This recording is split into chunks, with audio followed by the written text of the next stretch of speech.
Welcome to Indigenous Media Network News Bulletin. Today, the 29th of September 2021. First, the headlines. The Gambela regional state has dismissed the old parliament.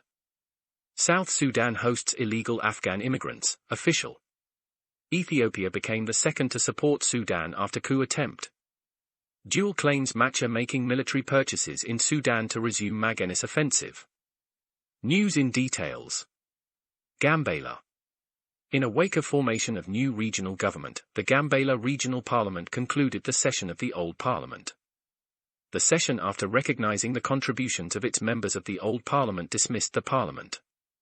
The Gambela regional state along Sidama, SNNP and Amhara regional states due to hold council session on Thursday the 30th of September 2021. The Addis Ababa administration and Oromia regional state had concluded their respective council sessions, where Adonicha Bebe and Shemeles Abdisa were elected as mayor and president of the two administrative units respectively. The Gambela regional state has been ruled by elites linked to atrocities and endemic corruption with EPRDF regime, including land grabs, despite the reform in 2018.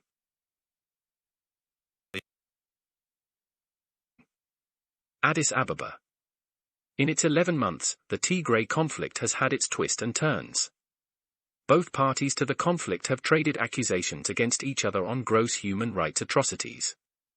The international community and organizations have also expressed their concerns and warns of famine and hunger looming in the northern Tigray region. This week, senior UN humanitarian staff, Martin Griffiths, in an interview with Associated Press said that the crisis in Ethiopia is a stain in our conscience. Since the conflict erupted in November 2020, Amnesty International and other rights groups have documented atrocities, including rape. The conflict that has killed thousands and displaced hundreds of thousands has become the worst hunger crisis in a decade. Ethiopia has a long history of civil conflict and famine in the past. The current humanitarian crisis reminds the world of Ethiopia's famine of 1980s under the military junta led by Colonel Mengistu Haile Mariam.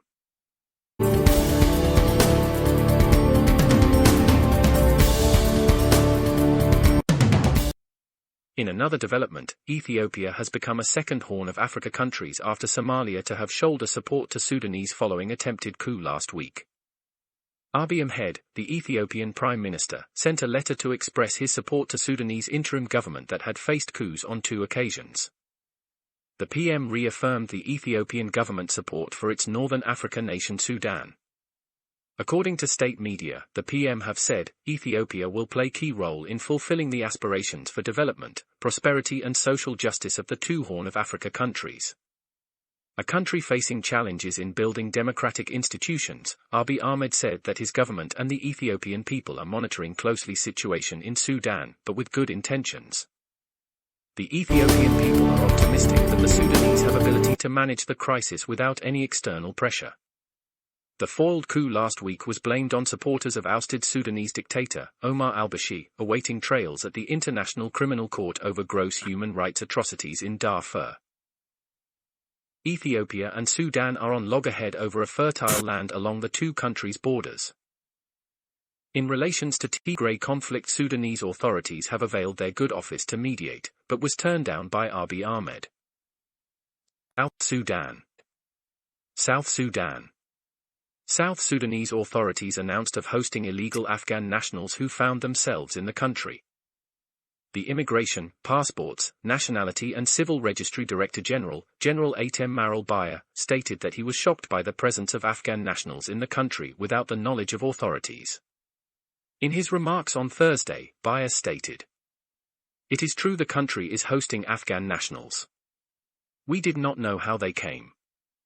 I was not aware that Afghans who were fighting in their country are already here with us in South Sudan. I released this in the report to the leadership of the country that they have 40 people here with us who all stay in one place. And I alerted the leadership of the country during my briefing." A senior immigration officer was further quoted to have information and reports on illegal nationals in the country, but failed to disclose their country of origin. The officer called upon authorities to avoid confrontation with illegal foreign nationals in the country, but to cooperate with the public and other security bodies in conducting operations.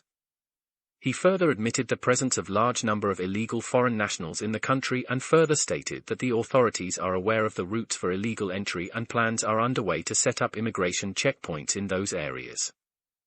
South Sudan has porous border with Uganda, Central African Republic, Democratic Republic of Congo, and Kenya, the immigration officer added.